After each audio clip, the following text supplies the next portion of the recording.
Bonjour à tous, c'est Jane Garden, je suis médium énergéticienne et en ce sens, je canalise les messages de votre flamme jumelle, mais pas que, puisqu'on peut aussi faire un petit message de votre âme ou de l'âme de quelqu'un avec qui vous êtes en relation. Pour avoir justement des informations sur ce qui a pu se passer dans vos vies, qui peut avoir tel ou tel impact dans votre incarnation actuelle. Donc ça peut être intéressant. Ça peut être intéressant aussi pour avoir des conseils, pour améliorer la relation, etc. Tout ça, ça peut être bien. Donc vous avez toutes les coordonnées pour me joindre sous cette vidéo afin soit de réserver une prestation, soit de prendre rendez-vous pour une canalisation en direct, puisque maintenant il y a 2 méthodes de canalisation. Et puis voilà, si ça vous intéresse, vous avez toutes les infos pour me contacter dans la description de la vidéo. Alors, ici, on a un message libre d'un runner pour Sat Chaser. Allez, c'est parti. Mon ego ne sait toujours pas ce qu'il veut avec toi dans la matière. Je suis attirée, follement attirée par ton énergie comme un aimant. Bah oui, ça c'est le parcours FJ. Hein.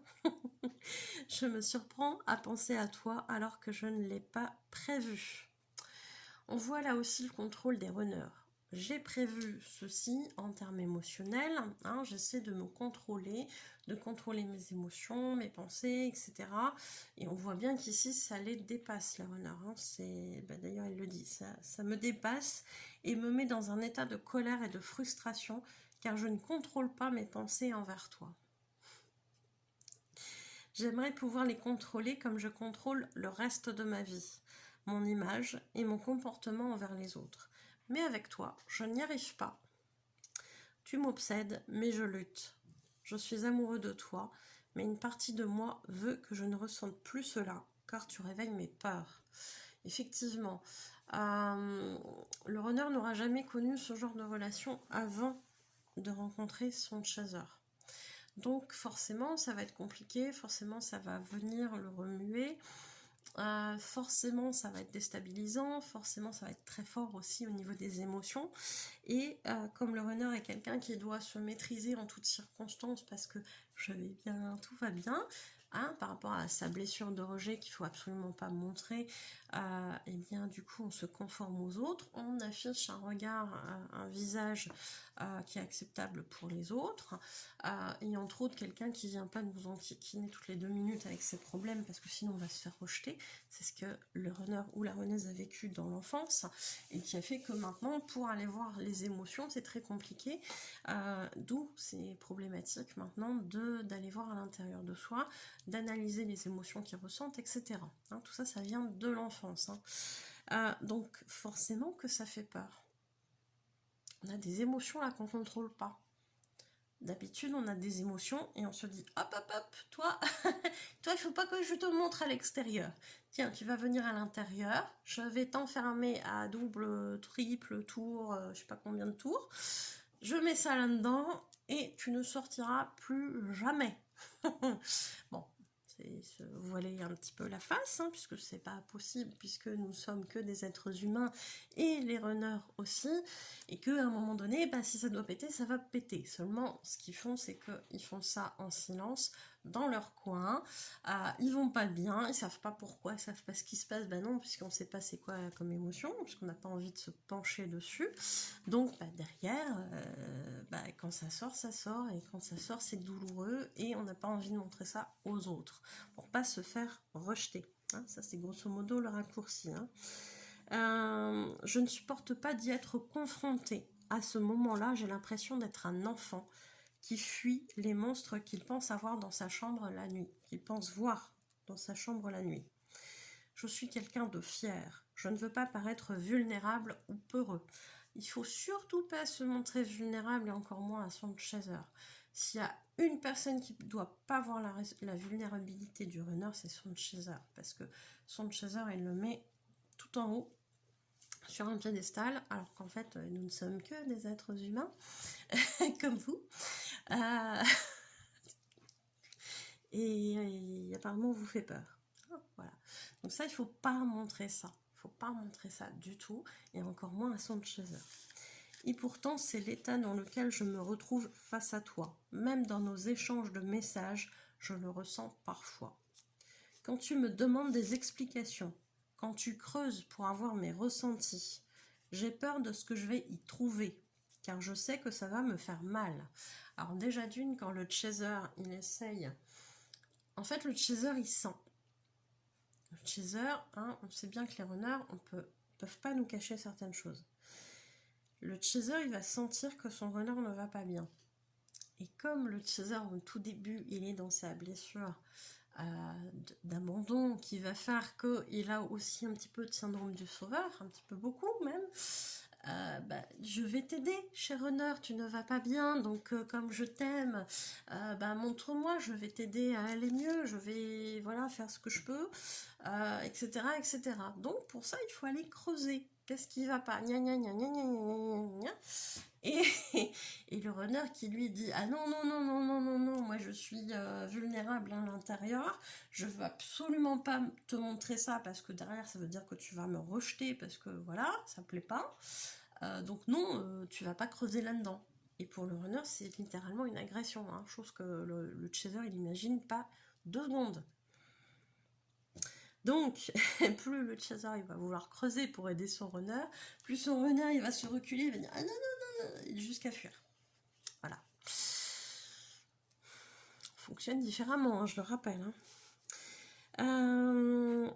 Même si je t'ai déjà dit plus ou moins que je t'aimais, le plus ou moins, hein, on sait bien ce que ça veut dire. Que je te mets un petit peu de flou par-dessus, comme ça tu comprends pas trop. Mais je te l'ai dit. Le chaser, il a dit: mais non, tu m'as jamais dit, tu m'as dit que tu m'aimais bien. Ou que tu m'appréciais fortement. Tu m'as pas dit que tu m'aimais. Ça en devient risible quand même. Hein. On est dans, dans des trucs là. Mais si je te l'ai dit, maintenant tu me l'as pas dit. Pardon, c'est nerveux. Bon bref, même si je t'ai déjà dit plus ou moins que je t'aimais, cela est difficile pour moi de le dire, car je sais qu'après cela, tu attends quelque chose. Et c'est normal, lorsqu'on est humain, d'attendre plus. Mais pour le moment, je ne peux pas te donner ce plus, car j'ai toujours peur de l'après. Effectivement, un runner qui sait que là, tout de suite, ça n'est pas le moment pour lui, que là, tout de suite, il n'est pas prêt à s'investir clairement comme le chaser le voudrait. Effectivement, il ne va pas vous dire qu'il vous aime. Puisque s'il vous dit qu'il vous aime, le chaser, c'est très simple.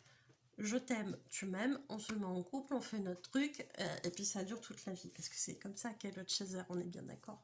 Après, il y a des choses qui bougent, mais grosso modo, c'est ça dans les pensées du chaser pendant très longtemps sur le parcours. Et en fait... le runner, quelque part, il a quand même ce comportement sensé à ce moment-là, c'est-à-dire que si je dis à mon chaser que je l'aime, ce qui est vrai, eh ben, il va vouloir que je m'investisse. C'est normal. Mais je peux pas. Donc je peux pas lui dire. Vous voyez où on en est, c'est quand même un peu tordu. Hein. Enfin, tordu. C'est le mécanisme qui est tordu. C'est très très complexe. Mais pourtant, le chaser, il sait que l'autre l'aime. Parce qu'il le ressent.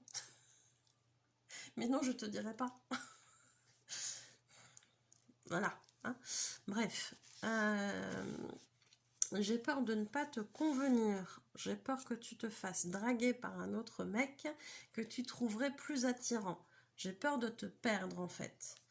Et m'engager véritablement avec toi, ce serait prendre ce risque de te perdre de nouveau. Il y a des explications après à ça, mais je voulais d'abord vous parler de certaines choses. Effectivement, le runner, il aime son chaser. C'est très fort, trop fort pour lui, qui n'a pas l'habitude de vivre ça. Mais comme à l'instant T, il n'est pas prêt à s'investir comme le voudrait le chaser, eh bien, il ne va pas le dire. Donc il va rien se passer. Au grand désespoir du chaser, qui lui ressent l'amour de l'autre. Et comme il se passe rien, le runner, il a quand même dans un coin de la tête que il aime son chaser et que s'il a quelqu'un d'autre, ça va le faire profondément. Hein? Parce que le runner est quand même très possessif. Donc, c'est là où c'est très compliqué. C'est là où ça amène beaucoup de dysfonctionnement aussi dans la relation.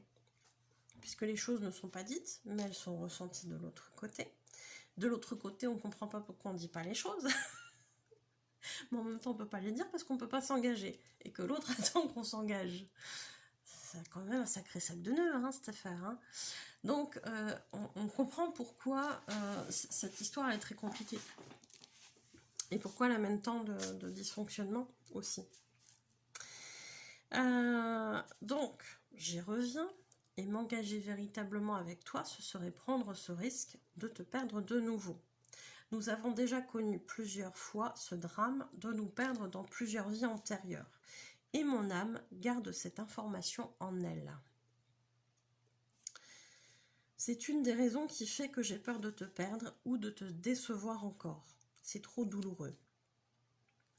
Je ne veux plus vivre cet enfer ni voir la douleur ou la déception dans tes yeux.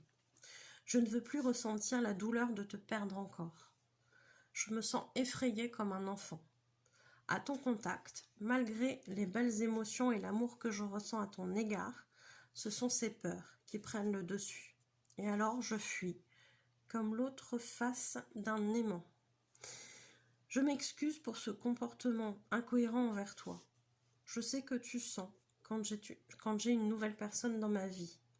Effectivement, le chaser sent quand son runner tourne autour de quelqu'un d'autre ou que quelqu'un d'autre tourne autour du runner et que le runner est intéressé.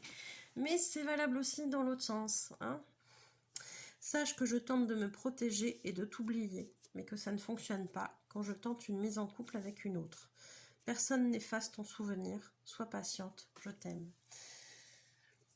Il ne faut pas négliger cet aspect que le runner évoquait plus tôt. C'est-à-dire que si dans l'incarnation actuelle, il y a autant de peur, d'un côté comme de l'autre, qu'on se perde, qu'on ne se suffise pas,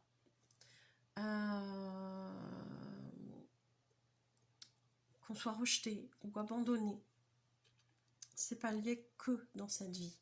Bien sûr qu'il y a eu plusieurs épisodes, souvent dans la relation de flamme jumelle, de un coup je te veux, un coup je te veux pas de la part du runner parce que les incohérences, un coup je m'ouvre et puis après je me rends compte que c'est trop fort donc je fuis, etc. etc. Avec le chaser qui est complètement déboussolé par ce truc-là. Mais il y a aussi tout le passif des vies antérieures. Et pour travailler dessus régulièrement, je peux vous dire que les 3/4 du temps, il y a du lourd. Il y a du très très lourd sur les vies antérieures. Et il y a beaucoup d'émotions qui sont encore présentes dans cette incarnation actuelle liées à ces vies antérieures communes avec sa flamme jumelle. Et quand en tant que chaser, vous avez peur de perdre l'autre, sachez que vous l'avez déjà perdu. Alors oui, dans cette incarnation actuelle, il vous a échappé, il est parti, il a fui, il vous a abandonné, etc. Bien évidemment. Mais pourquoi ça fait aussi mal? Parce que ça n'a pas été la première fois, ça n'a pas été les seules fois, et que souvent ça s'est produit une ou plusieurs fois dans les vies antérieures. Et qu'à chaque fois ça a été déchirant pour vous de vous retrouver sans l'autre. Parfois, il y en a même qui ont fini par se suicider de désespoir. Donc, oui, c'est lourd. Aussi bien que c'est lourd pour le runner, qui, à cause de lui, vous avez mis fin à vos jours. Parce qu'il ne vous a pas aimé, parce qu'il vous a lâché, parce qu'il vous a abandonné, etc. Aussi bien que c'est lourd aussi pour vous, comme pour lui, quand dans une vie antérieure, votre relation ne plaisait pas à votre entourage ou à un concurrent. Puisqu'il y a beaucoup de triangulaires dans les vies antérieures. Triangulaires qu'on retrouve souvent dans cette incarnation actuelle, hein, bien évidemment, avec la même personne, enfin, la même âme. Et tout ça, ça va se rejouer, différemment, mais ça va se rejouer. Et quand dans une vie antérieure, cette tierce a fait en sorte de vous séparer, a fait en sorte de zigouiller votre flamme jumelle, ou vous, parce que elle est en couple ou elle convoitait votre flamme jumelle.